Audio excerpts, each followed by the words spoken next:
Good morning मेरे प्यारे बच्चों।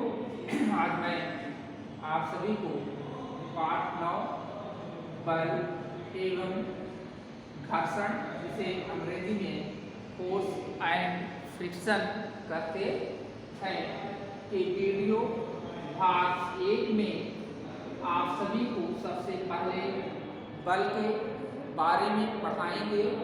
इसके बाद बल की इकाई, आइजैक न्यूटन, बल के प्रकार, बल दो प्रकार के होते हैं, संपर्क बल और असंपर्क बल के बारे में आप सभी को पढ़ाएंगे। तो सबसे पहले मैं आप सभी को कुछ बल से जुड़े हुए जो है उदाहरण को बताना चाहता हूँ।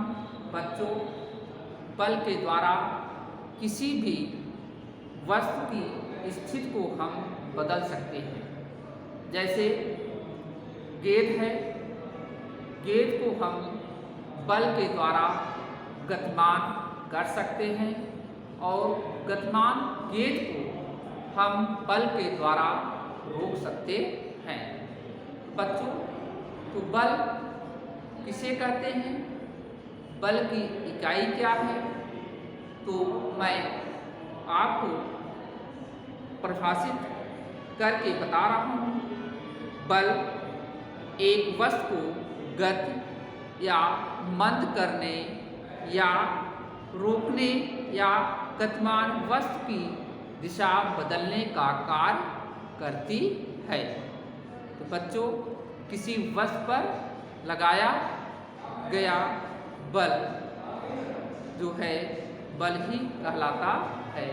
बल का जो इकाई होता है बच्चों न्यूटन होता है, लेकिन आइजैक न्यूटन ने जो है इसे जो गुरुत्वाकर्षण के नियम के आधार पर जो है इसके दूसरा जो है इकाई के बारे में इन्होंने बताया कि 1 kg जो है इक्वल टू 9.80 न्यूटन।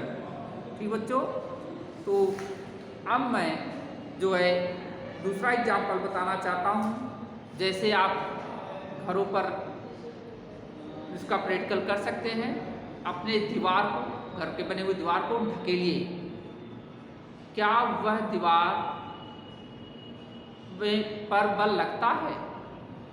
आपने तो बल लगाया, लेकिन जो बल परिभाषित करता है बेटा, वह क्या होता है, उसके स्थान में परिवर्तन होना जरूरी है। आप एक गिलास में पानी लेकर के इस तरह आप खड़े हैं, तो वहाँ पर बल कार्य नहीं कर रहा है। तो बल की परिभाषा आप समझ गए होंगे। मतलब बल के द्वारा किसी भी जो है वस्तु के जो है स्थान को परिवर्तित आप कर सकते हैं। तो अब मैं दूसरा जो है पॉइंट जो है गति की इकाई, अभी मैं बताया बच्चों बल की मानक इकाई क्या होता है, न्यूटन होता है। क्या होता है? न्यूटन होता है बेटा, न्यूटन।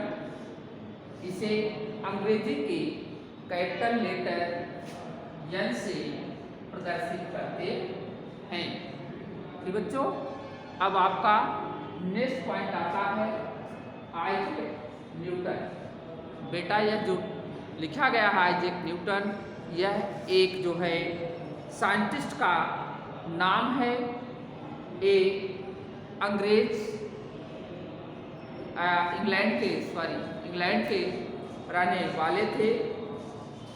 इन्होंने गुरुत्वाकर्षण बल या बहुत से नए गणितीय सिद्धांतों पर कार्य किया।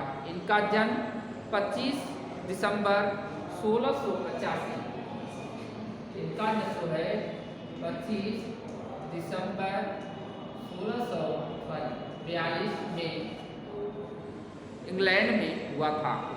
तो बच्चों, ये महान भौतिक शास्त्री व गणितज्ञ थे जो 17वीं शताब्दी की वैज्ञानिक क्रांति से गहराई तक जुड़े हुए थे।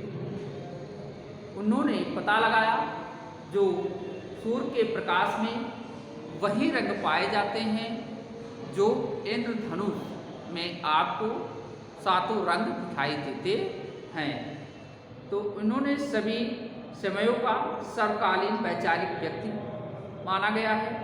बल का मात्रक न्यूटन जो है वह आइजैक न्यूटन के नाम पर ही रखा गया है। अब आता है बच्चों आपका बल के प्रकार। बच्चों बल दो प्रकार के होते हैं। पहला है संपर्क बल, जिसे हम अंग्रेजी में कॉन्टैक्ट फोर्सेस कहते हैं। दूसरा आपका है असंपर्क बल, जिसे हम नॉन कॉन्टैक्ट फोर्सेस कहते हैं। अब आपका जो बच्चों संपर्क बल क्या है, तो बच्चों संपर्क बल वे बल होते हैं जो सिर्फ तभी कार्य करते हैं जब वे परस्पर एक दूसरे के संपर्क में होते हैं। उसे हम संपर्क बल कहते हैं, कॉन्टैक्ट फोर्सेस। तो बच्चों इसके उदाहरण बहुत से हैं। पहला है आपका पेशी बल, बेटा पेशी बल, ठीक, इसे हम मस्कुलर फोर्सेस कहते हैं। तो बच्चों इसका जो है मैं बहुत से उदाहरण के साथ में समझाऊंगा। जैसे आप यदि एक स्कूल में बैग को उठाते हैं तो बेटा वह संपर्क बल के अंतर्गत आता है और उस पे जो है मस्कुलर फोर्स लगता है, पेशी बल कार्य करता है। तो हम इसे पेशी बल कहते हैं। सभी जंतु व मनुष्य कार्य करने के लिए पेशी बल का प्रयोग करते हैं। तो पेशी एक बल लगाती है जो गति उत्पन्न करता है। पेशी बल वस्तु की जो है गति को बदल सकता है। तो बच्चों दूसरा है आपका घर्षण बल, ये भी आपका कॉन्टैक्ट फोर्स के अंतर्गत आता है। बच्चों मैं इस चित्र के द्वारा जो है मैं घर्षण बल को समझा रहा हूँ। मान लीजिए एक गेंद है और इस गेंद को जो है मैं जमीन पर लुढ़का दे रहा हूँ, ठीक है। तो आप कुछ बात देखते हैं, गेंद क्या है अपने आप रुक जाती है। मैंने उसे रोकने नहीं गया, न आपने रोका, लेकिन वह स्वयं रुक जाती है। ऐसा क्यों? क्योंकि उसके विपरीत, बल के विपरीत एक जो बल कार्य करता है उसे हम घर्षण बल कहते हैं। ये बच्चों मतलब बल के विपरीत या जो कार्य करता है, बल जो कार्य करता है उसे हम घर्षण बल कहते हैं। तो बच्चों इसी प्रकार जो है आपका जो है कॉन्टैक्ट फोर्स जो है समाप्त होता है। अब आपका नेक्स्ट जो पॉइंट है असंपर्क बल। तो असंपर्क बल बच्चों उन वस्तुओं के भौतिक संपर्क की जो है आवश्यकता नहीं होती है। कॉन्टैक्ट फोर्स में एक दूसरे के संपर्क की आवश्यकता होती है, लेकिन नॉन कॉन्टैक्ट फोर्सेस में एक दूसरे की आवश्यकता नहीं होती है। जैसे आपका चुंबकीय बल, यही बेटा आपका जो है चुंबकीय बल की बल, यह जो है नॉन कॉन्टैक्ट फोर्स का जो है उदाहरण है। आप देखेंगे चुंबक को जो है अगर हम नाव को या आपका दो पोल होते हैं चुंबक में, एक आपका नाव पोल होता है, दूसरा साउथ पोल होता है। अगर एक दूसरे के जो है साउथ पोल को और जो है साउथ पोल के संपर्क में ले जाएंगे तो बेटा क्या होता है, विफल होता, मतलब एक दूसरे से दूर भागते हैं। ठीक, अगर साउथ पोल दोनों चुंबक को एक ले जाएंगे जबरदस्ती तो एक दूसरे से दूर भागते हैं।